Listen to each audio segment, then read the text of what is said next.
За хангар студиэс зочинтой шууд ярилцахад бэлэн боллоо. За сая манай сэтгүүлч Үүлэн Солонго цахим эрүүлмэнд цахим Монгол гэсэн сэдвээр одоо улсын зөвлөгөөнөөс сурвалжлага бэлтгэлээ. За энэ сэдвээ бид бас энэ одоо студиэд үргэлжлүүлэх байхаа гэж бодож байна. За хангар студиэд Чингэлтэй дүүргийн эрүүл мэндийн төвийн дарга клиникийн профессор Лавг хөрөлдсөн ирсэн байгаа. За өдрийн мэнд төргий. Өдрийн мэнд. За сая бид саяын сурвалжлага харлаа тийм ээ. Улсын зөвлөгөө болж байна. Цахим эрүүл мэнд, цахим Монгол гэсэн сэдвийн дор. Тэгэхээр энэ эрүүл мэндийн салбарт ялангуяа дүүргийн эрүүл мэндийн салбарт бол цахим хэрэглээ ямар төвшөнд байдаг вэ? За цахим хэрэглээ ер нь бол одоо эрүүл мэндийн салбарт эрүүл мэндийн салбарын цахим үйлчилгээ сүүлийн жилүүдэд бас нэлээд бас хурдтай хөгжиж байна. За энэний жишээ нь бол манай Чингэлтэй дүүргийн хэмжээнд цахим үйлчилгээний асуудал. Тэр дундаа Чингэлтэй дүүргийн эрүүл мэндийн төвийн цахим үйлчилгээний асуудал байгаа. За энэ дээр бид яаж юм бэ? Дүүрэгтэйгээ хамтраад манайх 19 хороотой байдаг. 19 хороон дээр бид нэр дүүргээрээ дамжуулаад эрүүл мэндийн төвүүдтэйгээ өрхийн эрүүл мэндийн төвүүдтэйгээ хол осон шилэн кавдыг бүгдийг тавьсан. Энэ бол маш их болтой. Дүүргийн одоо жишээлбэл манай хуучин бол манай одоо эрүүл мэндийн төв дээр хүмүүсээр шинжилгээг өгдөг байсан бол тэр бол байхгүй. Өрхийн эмнэлэг дээр шууд шинжилгээг нөгөөд хэрвээ лавлгаа асуудал гарах юм бол өрхийн эрүүл мэндийн төвөөс шууд одоо шилэн капитал дамжигдаад бидэн дээр хариу ирээд бид хариуг нь эргүүлээд өрхийн эрүүл мэндийн төвөөр явуулдаг. Энэ бол тухайн иргэнд асар их юм зүйл хэмнэж байгаа. Ер нь бол энэ цахим эрүүл мэнд гэдэг бол эрүүл мэндийн салбарт асар чухал л та. Тэр дундаа манай дээр бол одоо ялангуяа маш их хурцтай нэлээд их өндөр түвшинд бид яагаад гэвэл бас дүүрэгтэй хамтарч ажиллаж байгаа. Дүүрэг маань 19 хорооны бүх хороод дээр шилэн кабель тэгээ тэрнийг өрхийн эрүүл мэндтэйгээ тэгээ манай дүүргийн эрүүл мэндтэйгээ холбогдсон учраас асуудал маш хурдан шийдэж байгаа. Цахим хэрэглээ бол Чингэлтэй дүүргийн эрүүл мэндийн төвд бол өндөр хэрэгэлсэн байна гэж тийм ээ. За Чингэлтэй дүүргийн эрүүл мэндийн төвийн хувьд ер нь бол хөрөнгө оруулалт ямар хэмжээний байдаг? Улсын төсвийн хөрөнгө оруулалт, дээрээс нь дүүргийн хөрөнгө оруулалт. За манай Чингэлтэй дүүргийн хувьд бол ялангуяа энэ тоног төхөөрөмжийн хөрөнгө оруулалтууд бол сүүлийн жилүүдэд маш их эрчимтэй асар их мөнгөнд үнэтэй явж байна. За нэг 16-аас 18 он. Тийм 18 он. Ер нь бол бид бол сая Чингэлтэй дүүргийн иргэдийн хурлаар батлуулсан Чингэлтэй дүүргийн эрүүл мэнд 2020 гэсэн хөтөлбөр явж байгаа. 56 одоо зөвлөлттэй багцтай ийм хөтөлбөр. Энийг бид жил болгон батлуулаад одоо дүүргийн иргэдийн хурлаар батлуулаад явдаг. Энэ хөтөлбөрийн хүрээнд энэ хөтөлбөрийн хэрэгжилтийн хүрээнд явж штэ. Хэрэгжилтийн хүрээнд.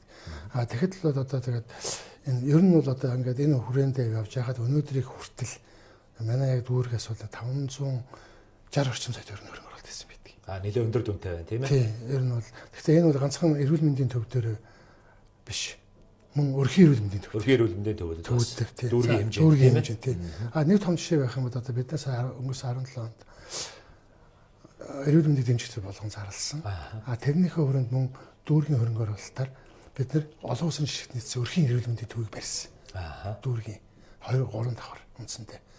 Дараа одоо юутай зарим давхартай тэгээд дээрээс дэшиг 2 давхар.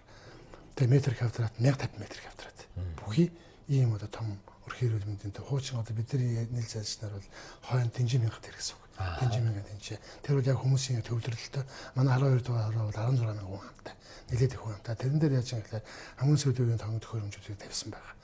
Нэг жишээ нь болохоор дүүргийн хөрөнгө оруулалт 450 сая төгрөгийн Хятадчгийн 90 квадрат тавьсан. Өрхийн эрүүл мэндийн төв дээр одоо үндсэндээ хааж байхгүй. Улаан Улаанбаатар хэмжээ. Гэх мэтлэнгээр ингээ явах юм бол маш их хөрөнгө оруулалтууд хийсэн. Ер нь Чингэлтэй дүүргийн эрүүл мэндийн төв чинь бол их онцлогтой шүү дээ. Нийслэлийн бүр бүсэд байж байна. Тэгээд дүүргийн эрүүл мэндийн төвүүдийг одоо ингээ бэхжүүлж чадах юм бол энэ улсын томоохон хэмжээний нэгдүгээр зэрэглэлийн эмнэлгүүдийн ачааллыг бол бууруулахад их ач холбогдолтой байх шууддаг тийм ээ. За ер нь бол одоо энэ ялангуяа бидний одоо нийл заншнаар бол одоо энэ анхан шатны тусан жүжигтэй, лавлгаа шатны тусан жүжигтэй, төрөлцөн нарийн мэргэжлийн тусан жүжигтэйгээс юм 3 онцон юм тусан жүжиглэг явж байгаа юм л да. Тэрний одоо хамгийн гол энэ лавлгаа нарийн мэргэжлийн тусан жүжигтэй үзүүлдэг энэ одоо бидний ярьжсанаар том эмнэлгүүд тийм ээ. Урдаа шатлын эмнэлгүүд гэж ярьдаг. Энэ дээр бол ачааллын өндөр маш их байгаад байгаа. Энийг бууруулах ганц юм юу байдаг юм гэхээр ерөөсөө энэ хоёр анхан шатны болон лавлгаа шатны хоёр тусан жүжигтэй үзүүлж байгаа эрүүл мэндийн салбарыг чадахжуулах асуудал байна. Тэр дундаа тоног төхөөрөмжийн бүр илүү сайжруулах, ялангуяа орчин үеийн шаардлагад нийцсэн тоног төхөөрөмжүүд тавих. Ингэх юм бол бас энэ урдаа шатлын эмнэлгийн ачаал тэр хэмжээгээр буурна. Хүмүүст хүрэх эрүүл мэндийн систем жүжигтэй тэр хэмжээгээр хурдтай очно гэсэн үг. За манай дүүргийн хэмжээнд сая ихэд л одоо зөвхөн өчтөрийн жишээг л авъя. Тий. Хоолойн жишээ одоо өсрөхөл бид нар одоо дөнгөж саяхан 8 сарын сүүлээр бараг Солонгосын Ситик гэж компанитай гэрээ хийгээд сая бид 165 сая төгрөгийн зөвөр ирэнтэг аппаратыг сая өчтөр бид үлээгээд авсан. Энэ болохоор яг хөө дүүргийн засаг дараа хамгийн газрын дэмжлэгтэйгээр шууд Солонгосын компаниас шууд гэрээ хийгээд тэдний шууд үйлдвэрлэгч компанитай гэрээ хийгээд. Энэ бол дандаа дүүргийн хөрөнгө оруулалтаар явагдаад байна тийм. Тэгээ дандаа дүүргийн хөрөнгө оруулалтаар явж байна. Тэгээд ер нь бол одоо ингээд бид нар ингээд ялангуяа дүүргийн хөрөнгө оруулалтын асуудлыг ярих юм таваад тэр цаг ус батхгүй баг.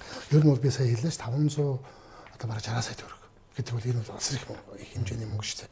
Тэгээ энэ их би одоо бүгдийг ингээд бас хэвлээд яваад ирсэн байгаа. Тий. Тэгээ дээрэс нь одоо ганцхан одоо энэ хөрөнгө одоо тоног төхөөрөмжөөс илүү гадна бас энэ оюуны хөрөнгө оруулалтуудыг бас хийж байна. Анагаахын шилжүүлгийн сургуультай хамтраад одоо мэрэгдсэн сувлагчдыг бэлдэх гэх мэтлэнгээр.